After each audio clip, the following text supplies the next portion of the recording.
어떤 사람이 재난을 당해서 큰 근심에 휘말리게 되었습니다. 이 사람은 깊은 고민으로 인해 얼굴마저 수척해지고 말았습니다. 어느 날 이 사람은 마을에 아주 현자, 지혜가 많고 또 존경받는 사람을 찾아가서 이제 상담을 합니다. 제가 큰 재난을 당해서 어찌할 바를 모르고 있습니다. 재난을 극복하는 방법을 가르쳐 주십시오. 이렇게 질문을 던집니다. 그랬더니 그 현자는 자신의 이야기를 꺼내면서 이렇게 대답을 했다고 합니다. 저는 밤이 어두워졌을 때 빗자루를 가지고 어둠을 썰어내려고 하지 않습니다. 대신 촛불을 밝히죠. 하나님께 대한 신앙은 촛불입니다. 이런 대답을 했다고 합니다. 우리가 생각해 볼 만한, 그래서 우리는 이런 경우 있잖아요. 어둠이 오면, 근심 오면 그걸 썰어내려고 발버둥을 치는데 이 현자는 그렇게 하지 않고 오히려 촛불을 밝힌다. 그 촛불은 하나님께 대한 믿음이다. 이런 대답을 했다고 합니다. 우리가 이 세상에 살면서 각자 크기는 다르지만 나름대로 근심도 있고 걱정을 하면서 살아갑니다. 하나님을 모르는 사람들도 그렇지만 믿는 우리 그리스도인들도 걱정해야 될 일들이 참 많이 있잖아요. 바울 사도는 고린도 교회 성도들을 향해서 근심에 대해서 말씀을 한 적이 있습니다. 성도도 근심을 합니다. 그러나 이 세상 사람들이 하는 근심과는 다른 근심한다는 말씀을 하고 있죠. 그는 오늘 본문에서 말씀하기를 하나님의 뜻대로 하는 근심 이렇게 말씀해요. 그러면 근심은 근심인데 하나님의 뜻대로 하는 근심이 있구나 이런 이제 생각을 가질 수 있죠. 이것을 또 영어 번역을 보니까 이것은 godly sorrow 해가지고 경건한 슬픔, 거룩한 슬픔 이제 그렇게 표현이 되고 있습니다. 바로 이런 점이 세상 사람들이 하는 근심과는 우리의 근심과 차이라고 할 수 있죠. 세상 사람들은 근심을 하는 그 내용을 보면 거의 대부분이 세상의 일들이죠. 가령 무엇을 먹을까, 무엇을 입을까, 또 어디에 살까. 그리고 일상 하루하루 삶에 대한 근심을 하지 않을 수가 없죠. 먹는 문제가 해결되면 또 입는 문제, 또 주거 문제, 요즘 같은 자녀 교육 문제, 요즘 코로나 문제, 이런 것들이 우리의 삶을 아주 힘들게 할 때가 있습니다. 특히 요즘에 우리 날일이 추운데 거리를 다니다 보면 홈리스 피플 있잖아요. 집이 없는 거리의 천사들이 저렇게 비닐로 천막 하나 적게 쳐놓고 그 속에서 추운 밤을 지새울 때 얼마나 힘이 들까, 얼마나 걱정이 될까 이런 생각하게 되죠. 그리고 또 요즘은 이번 주 뉴스 보니 텍사스 저 남부까지 한파가 들이닥쳤죠.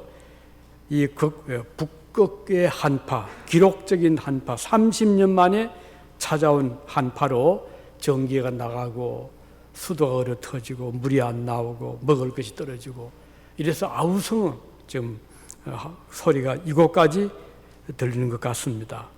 하루 사이에 영상 2도 기온이 마이너스 22도로 급강하를 이렇게 해서 아주 비상사태가 일어나고 있습니다. 이 미국뿐 아니라 유럽에도 그렇더라고요.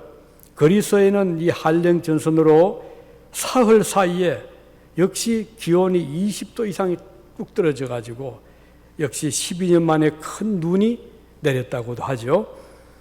또 터키 이스탄불에도 눈이 그 눈 오는 것이 아니거든요. 근데 눈이 또 내렸다고 합니다.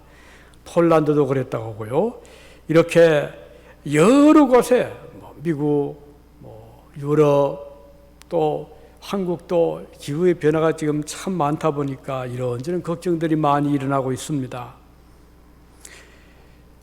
특히 이번에 그 텍사스주의 이 한파 또 물 동파 등으로 해서 지붕이 새고 고드름이 집안에 참 주렁주렁 달리고 이런 것들을 보니 참 걱정하지 않을 수 없구나 이런 생각 가지게 되죠. 그래서 이런 때 우리는 어떻게 될 것인가, 이럴 때도 우리는 걱정하지 않을 수 있을 것인가, 이런 질문을 하게 됩니다. 그런데 우리가 여러 가지 세상살이 살아가면서 걱정을 하는 중에 그래도 가장 우리 그리스도인들로서 가질 걱정, 근심은 이보다 훨씬 더 심각한 걱정, 근심이 뭔가, 그것은 바로 거룩한 근심, 또 경건한 근심으로 표현되고 있는 이 말씀입니다. 사실 이 세상이 주는 걱정, 근심은 우리 주님께서 주신 말씀으로 우리는 해결의 여러 가지 방법을 알고 있습니다. 가령 무엇을 먹을까 걱정할 때 주님은 염려하지 말아라. 우리 너희 천부께서는 공중에 날아다니는 새를 먹이시는 분이시다. 하물며 너희들을 굶기시겠느냐 말씀하셨고, 또 무엇을 입을까 염려하던 사람들에게는 걱정하지 말아라. 들의 백합꽃을 보아라. 솔로몬이 그렇게 영광 중에 입었던 그 화려한 비단옷도 저 들의 백합꽃만도 아름답지 못하다. 너희 천부께서 너희들에게 입을 의복을 그때그때 주실 것이다. 이렇게 말씀을 하셨습니다. 이스라엘 백성들이 광야 40년을 쭉 지나갔잖아요. 광야에서. 그런데 그들이 농사를 지을 수가 없었잖아요. 뭐 농토가 있습니까? 농기구가 있습니까? 씨앗이 있습니까? 그런데 그 60만 이스라엘 그 대장정만 해도 60만 대군이 어떻게 그 다 먹으면서 40년을 견뎌냈습니까? 하나님께서 비상한 방법으로 만나와 메추라기를 주셔서 잘 먹고 지날 수 있었잖아요. 이렇게 우리 주님께서는 이 세상 걱정, 근심을 하는 자들을 향해서 너희는 걱정하지 마라. 너희 천부께서 이 모든 것을 아시고 다 채워주신다. 이렇게 말씀을 하셨습니다. 오늘 있다가 내일 아궁이에 던져지는 저 덜풀도 하나님이 이렇게 아름다운 꽃으로 입혀주시거든 하물며 너희일까 보냐라고 주님이 말씀을 하셨습니다. 그러므로 오늘 우리는 의식주 문제 때문에 그렇게 염려하는 두려워할 필요가 없습니다. 그럼 우리 그리스도인들이 해야 되는 근심이 어떤 근심일까요? 바울 사도는 오늘 본문에서 말씀한 대로 너희는 거룩한 근심을 해라, 경건한 근심을 해라 이렇게 말씀하셨죠. 이것은 어떤 의미죠? 그것은 자기의 죄를 근심하는, 자기 자신의 하나님 앞에서 부족함을 염려하는 근심으로 말씀하고 있습니다. 베드로 사도가 예루살렘에서 전도했잖아요. 베드로의 그 전도를 듣고 유대인들이 가슴을 치면서 울부짖었습니다. 형제들아, 우리가 어떻게 해야 되겠느냐? 그들은 예수님을 십자가에 못 박은 민족이 되었잖아요. 그런데 베드로의 설교를 들어보니 하나님의 아들을 못 박은 거예요. 그래서 그들은 슬피 울면서 우리가 어떻게 해야 되겠냐라고 탄식을 한 적이 있었죠. 바로 이것이 거룩한 근심, 그리고 이것이 바로 경건한 근심이라 이렇게 볼 수가 있습니다. 그때 베드로가 대답을 했죠. 죄를 회개하고 예수 그리스도를 영접을 하시오. 그들은 베드로의 권면을 받아들였죠. 그래서 자신들이 십자가에 못 박은 예수님을 이제 영접하게 되고 죄를 회개한 그 일로 인해서 초대교회가 세워지게 된 것입니다. 이것은 바로 거룩한 근심의 결과로 볼 수가 있죠. 오늘 우리 그리스도인들이 이 세상을 살아가면서 우리는 세상 사람들과 다른 차원의 근심을 하면서 살아가는 자들입니다. 그것은 우리 자신들의 죄와 영혼의 문제를 근심하고 그 해결을 위하여 걱정하는 근심인 것입니다. 이것만 잘 우리가 해결하면 그때부터는 두려울 것이 없지요. 당장 내일 지구의 종말이 와도, 당장 내일 내 생명이 끝이 나도 이미 우리는 이 중요한 문제를 해결했기 때문에 우리는 감사함으로, 기쁨으로 그 시간을 맞이할 수가 있기 때문인 것입니다. 자, 그러면 이 거룩한 근심이 주는 유익이 무엇인가? 그 한 가지는 거룩한 근심을 하면요, 회개를 하게 되는 것입니다. 참 중요하잖아요.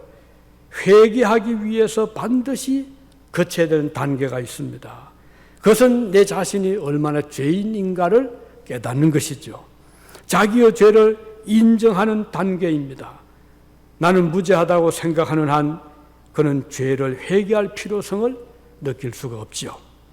그는 다른 사람과 비교할 때 나는 좀 낫다, 나는 그래도 저런 죄는 짓지 않았다, 이렇게 스스로 위로할 수는 있겠지만, 그러나 그가 하나님 앞에 딱 서서 보면 뭐 정도의 차이지, 역시 나도 죄인이잖아요. 그래서 우리는 근심하지 않을 수가 없는 것입니다. 어떤 사람들은 착각을 해요. 나는 뭐 그래도 하나님을 내가 부르기도 하고 또 성경도 알고 읽고 때로 기도도 하고, 그래 나는 뭐 온전 그래도 좀 낫다. 그래서 자기는 율법을 잘 지키는, 법을 지키는 그런 편에 속한다 생각하기 때문에 자기의 영혼에 심각한 죄의 문제를 고민하지를 않습니다. 그런 사람들이 우리 성경에 보면 있어요. 가령 사울을 보세요. 나중에 바울이 됐지만 이 사울은 어릴 때부터 베냐민 지파 좋은 집안 태어났잖아요. 그리고 할례 받았잖아요. 어릴 때부터 그 율법을 열심히 외우고 배웠잖아요. 그 나중에 커서 율법 학자가 됐죠. 그럼 자기는 율법의 선생이 되었습니다. 자기는 누구에게도 가르칠 수 있는 그런 자가 되었다고 생각했기 때문에 그는 자기는 의로운 자라고 착각을 했던 것입니다. 그래서 예수 믿는 자들을 보면 무시하고 아주 경멸하고 그리고 박해하고, 서대반을 잡아서 막 돌로 칠 때 옷을 맡아가지고 그를 쳐 없애라, 내가 책임을 진다, 이런 정도로 교만했던 사울이었습니다. 그는 자기 자신이 죄인인 것을 알 수가 없었던 거예요. 그는 그 자기 죄 때문에 고민할 필요도 없었던 것입니다. 이런 사울이 이제 어떤 일을 하게 되는 거 아니죠. 다메섹이라는 곳에, 지금은 다마스커스죠. 그 다메섹에 있는 기독교인들을 가서 아주 씨를 말해야 되겠다, 다 잡아가지고 가두고 재판받게 하고 사형받게 하고, 이제 그 일을 하기 위해서 아예 그 허가서를 받아가지고 다메섹으로 가던 도중에 거의 다 도시 가까이 갔는데 하늘에서 파란 빛이 내려비쳤죠. 사울이 깜짝 놀랍니다. 얼마나 그 빛이 밝았던지 눈이 어두워서 볼 수가 없었어요. 그래서 조금 후에 눈을 떠보니 완전히 캄캄하게 된 거예요. 그래서 사울은 쩔쩔매게 되죠. 그런데 음성이 들려왔죠. 사울아, 사울아, 네가 왜 나를 박해하느냐. 사울이 당신이 누굽니까? 주여 누구십니까? 물었습니다. 그때 나는 네가 핍박하는 나사렛 예수다 하는 음성을 듣게 됩니다. 사울이 그때 마치 벼락을 맞은 것처럼 큰 충격을 받게 되죠. 그때부터 사울은 사흘 동안을 식음을 전폐하고 자기의 그동안에 교만되었던 거, 자기의 무지했던 거, 또 자기의 불신앙을 회개하면서 완전히 새로운 사람으로 변화를 받게 되었고, 여기에 그치지 않고 사울은 어떻게 했죠? 아라비아 광야로 갔습니다. 3년 동안을 그곳에서 회개하면서 그동안 자기가 무지했던 것, 교만했던 것, 성도들을 박해했던 것을 철저하게 회개를 하게 됩니다. 이렇게 해서 사울은 근본적인 변화를 받게 되고 이제 하나님의 그 복음을, 그리스도를 영접하게 되었습니다. 사도행전 9장 4절에 보면 그 한 과정이 나오죠. 땅에 엎드려져 들으며 소리가 있어 이러시되 사울아 사울아 내가 어찌하여 나를 박해 하느냐, 이런 음성을 들었다고 했습니다. 사울은 이렇게 그때부터 큰 근심을 하게 되죠. 지금까지 한 번도 해보지 못한 걱정, 근심, 비통함, 비애, 슬픔을 이제 자신이 체험하게 되고, 그래서 회개를 하게 됩니다. 자, 오늘 우리가 억지로 회개 안 돼요. 뭐 너 죄가 있다 해도 뭐 인정할 수 없잖아요. 그런데 그 마음에 이런 하나님의 특별한 계기가 주어지면 그런 걱정, 내가 이렇게 죄를 지었구나. 어느 날 갑자기 그 죄가 막 이제 생각이 나고 나를 아프게 하고 고통스럽게 하고 지금까지 한 번도 느끼지 못한 가책을 느끼게 되고, 주님 앞에 너무 내가 그동안 하나님에 대한 관심도 없었고 믿음도 없었고 또 천국의 소망도 없었고 세상의 것만 추구하고 살아왔던 자기 자신을 생각할 때 너무 어리석었구나, 내가 잘못했구나, 근심하지 않을 수 없고, 그렇게 될 때 뭐 제가 또 이제 생각나는 거죠. 마치 잠잠하던 흙탕물, 가만두면은 뭐 깨끗해 보이는데 조금만 흔들어 보면, 휘저 보면 밑에 가라앉아 있던 온갖 뭐 모래, 흙탕물, 쓰레기 등이 막 올라오는 것처럼 우리가 우리 마음속에 덮어두었던, 숨겨두었던, 오랫동안 묵혀두었던 온갖 죄악들이 우리 마음속에서 막 기억이 날 때가 있죠. 그때는 어떻게 되죠?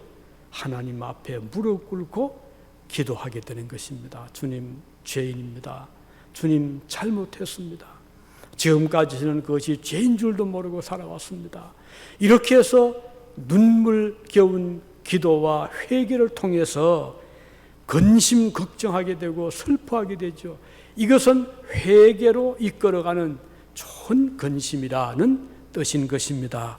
그래서 성경에 보면 이스라엘 백성들이 아주 국가적인 그런 애통의 날들이 있었어요. 민족적으로 그들이 가슴을 치고 베옷을 입고 티끌의 땅에 무릎을 꿇고 기도한 적이 있었습니다. 이것은 바로 회개로 이끌어가는 중요한 근심이 되기 때문에 이런 근심은 우리에게 참 유익한 근심인 것입니다. 그 다음 또 이 거룩한 근심이 주는 다른 유익은, 자, 첫 번째는 회개하게 한다. 죄를 깨닫고 회개하게 한다. 두 번째는 하나님을 만나게 해주는 것입니다. 그동안 하나님에 대해 관심이 없었어요. 뭐 세상이 너무 좋으니까 세상에서 뭐 다 있는데 하나님 나에게 필요 없다고 생각을 하며 살아왔던 자라 하더라도 이제 죄를 회개하고 보니 하나님이 그렇게 귀한 분일 수 없고 하나님이 그렇게 위대하게 보일 수가 없는 것입니다. 그래서 그동안 보지 못했던 하나님을 향하여 영의 눈이 떠지게 되는 것입니다. 그동안 보지 못했던 하늘나라가 보이게 되고 우리 하나님의 자비로우신 얼굴이 나타나게 되고 하나님의 사랑이 나타나게 되는 것입니다.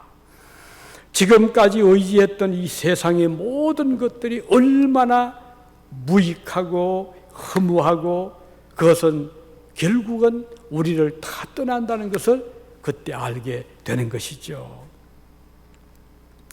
이 세상 걱정 근심은 하면 할수록 마치 깊은 바닷속 심연에 빠져 들어가는 것처럼 점점 더 절망으로 빠져 들어가게 합니다. 그러나 거룩한 근심은 그 반대이죠. 우리 자신의 죄를 슬퍼하고 장차 임할 하나님의 심판에 대한 두려움으로 근심하게 될 때 비로소 그는 하나님 앞에 자기의 진실된 모습을 발견하게 됩니다. 그동안 자신은 다른 사람들과 비교할 때 나는 좀 더 저 사람보다 낫지 이렇게 스스로 위로를 했을지 모르지만 이제 다시 보니 그게 아니란 말이에요. 나는 그보다 더 많은 죄를 지어왔던 죄인인 것을 알게 되는 것이죠. 그동안은 죄 때문에 슬퍼해 본 적이 없었어요. 뭐 사람들도 보지 않고 뭐 나도 양심 그냥 덮으면 된다고 생각했는데 이제 주님 앞에 이 슬픈 근심을 하고 보니 너무 우리 자신들의 그 속에 이렇게 깔아앉아 있었던 온갖 죄들, 교만됨, 거짓됨, 허영, 이 지상의 욕심 이런 것들이 나를 이렇게 아주 완전히 얽어매가지고 그 종이 되어 살아왔던 우리 자신임을 발견하게 되는 것입니다. 남의 눈에 작은 티를 보면 막 그게 크게 보여가지고 비난하고 비판하고 이랬던 우리 자신이 그게 아니구나. 내 눈에는 더 큰 들보가 있었구나 하는 것을 그때 깨닫게 되는 것입니다. 이제 우리는 그래도 적어도 뭐 남의 그 훔친 적도 없고 내가 뭐 폭행을 저지른 적도 없기 때문에 나는 뭐 죄가 없다 이렇게 생각을 해왔다 하더라도 다시 생각해 보니 우리는 수없이 많은 사람들을 마음으로 아프게 해주었고 욕심을 부리고 미워해서 그 성경 보면 사람을 꼭 목숨을 빼앗아야 살인이 아니고 미워하고 형제를 대해서 너 미련하다 라가라 라고만 해도 그것은 바로 살인죄와 같다고 말씀했으니 우리는 얼마나 많은 이런 잘못된 죄를 지으며 살아왔던가 이것을 깨닫게 되는 것입니다. 그래서 이제 이런 일을 깨닫게 되면 우리는 슬퍼할 수밖에 없는 것이죠. 우리는 그동안 너무 비판을 하기를 좋아했잖아요. 작은 거 그냥 막 비판하고 비난하고 욕하고 그런데 이제 돌이켜보니 그 욕은 내가 받아야 마땅하구나. 나는 더 많은 허물이 있구나 하는 것을 깨닫게 될 때 우리는 너무 부끄러움을 가지게 되고 또 근심하게 되는 것입니다. 그래서 그동안 저질러왔던 어릴 때부터 평생 살아오면서 저질러왔던 수많은 죄를 앞에 두고 근심하지 않을 수가 없는 것입니다. 하나님의 긍휼을 구하지 않을 수가 없는 자가 되었습니다. 이 거룩한 근심을 통하여 비로소 하나님의 은혜와 자비를 구하는 기도를 하게 되는 것입니다. 야곱이 그랬잖아요. 야곱은 어릴 때부터 형과 이제 갈등 속에 자랐는데 야곱이 욕심이 많았어요. 그래서 형의 것을 다 자기 것으로 삼고 싶었어요. 그 중에서 장자권 있잖아요. 장자가 누리는 그 유대인들의 가지고 전통이 있잖아요. 그래서 내가 장자가 돼야 되겠다. 동생이면서 이런 생각을 하고 막 아버지를 속였죠. 그래가지고는 아버지 앞에 가서 장자가 받을 축복 기도를 자기가 다 빼앗아 받았죠. 그 형이 그걸 알고는 화가 나서 동생을 이제 그냥 두겠습니까? 도망을 쳤죠. 그래서 20년 동안을 저 외갓집에 가서 피신해서 살았어요. 이제 돌아오게 되죠. 오는데 가만히 생각하니 자 형이 나를 용서했을까? 이게 제일 걱정입니다. 그런데 야복 강가에서 야곱이 꿈에 천사를 만나죠. 그래서 지금까지는 그렇게 기도해 본 적이 없었어요. 그런데 이제는 절박하잖아요. 내일 모레면 형을 만나야 되는데 그때까지 형이 만일에 자기를 용서하지 않고 칼을 갈고 있다면 자기는 죽게 될 거잖아요. 그래서 야곱은 그 천사를 꽉 붙잡고 간절한 간청 기도를 합니다. 나를 축복해 주십시오. 나를 제발 살려주십시오. 그 야곱은 천사를 붙잡고 하나님을 붙잡는 그런 심정으로 간절한 기도를 밤새도록 했잖아요. 그래서 이제 동이 털 때까지 놓지 않습니다. 그래서 천사가 제발 나를 좀 놔달라. 난 가야 된다. 안 놓습니다. 저에게 복 주지 않으면 축복하지 않으면 나는 놓지 않겠습니다. 천사가 야곱에게 허락을 하죠. 그래, 내가 졌다. 내가 널 축복하겠다. 걱정하지 말고 형을 만나라. 그제서야 야곱이 손을 놓았습니다. 환도뼈가 부러질 정도로 천사를 붙잡고 씨름했던 야곱이었죠. 그 야곱의 기도를 하나님이 들어주시는 거예요. 야곱은 절박한 가운데 하나님 앞에 간절한 기도를 드리지 않을 수가 없었던 것이고, 그는 하나님 앞에 그 용서를 구했던 것이죠. 그래서 야곱은 그날 새벽에 모든 이 해결을 받고 형을 만나게 되었고, 형이 동생을 다 용서하는 그런 기쁨을 얻게 된 그 기사가 창세기에 나오잖아요. 오늘 우리도 이 세상을 살면서 때때로 우리가 걱정, 근심 속에 하나님 앞에 간절히 기도를 해야 될 때가 있는데, 그것은 정말 유익한 것입니다. 이런 과정을 통해서 하나님의 은혜를, 용서를, 약속을 받게 되기 때문입니다. 마지막으로 거룩한 근심은 어떤 유익을 주는가? 마침내 그를 구원으로, 천국으로 이끌어가는 그런 결과를 가져다 줍니다. 지금까지 자신이 생각했던 것은 자기는 뭐 큰 죄도 없고 나는 천당에 가겠지, 막연하게 이런 생각을 할 수가 있었을 것입니다. 그에게는 뭐 절박한 믿음도 없었고 예수님의 그 공로에 대한 간절함도 없었습니다. 그렇다고 해서 뭐 죄의 관념도 별로 없고, 그런데 이제 알고 보니 그게 아니구나. 나는 철저한 죄인이구나. 내 이 모습대로는 천국에 들어갈 수도 없는 죄인이구나. 용서받지 못한 이 많은 죄로 인해서 나는 멸망을 받게 되는구나. 이런 절망감 속에서 슬퍼하고 탄식하고 근심하고 기도할 때 하나님께서 찾아오셔서 위로해 주시고 용서를 해 주시는 것입니다. 그래서 이제 하나님 앞에 구원에 이르는 길은 거룩한 근심을 하는 자, 걱정과 근심 속에서 눈물 흘리는 기도를 하고 하나님의 용서를 구하게 될 때 하나님께서 용서해 주시고 구원으로 인도해 주시는 것입니다. 다윗이 범죄한 다음에 어떻게 했죠? 많이 슬퍼하고 탄식하고 울며 그 침상을 흥건히 적실 정도로 기도했다고 했습니다. 요엘서 2장 13절에 보면 요엘 선지가 이렇게 말씀하죠. 너희는 옷을 찢지 말고 마음을 찢고 너희 하나님 여호와께로 돌아올지어다. 그는 은혜로우시며 자비로우시고 죄를 고하며 근심하는 자에게는 뜻을 돌이키시고 구원의 은총을 입혀주신다. 이렇게 약속을 하셨습니다.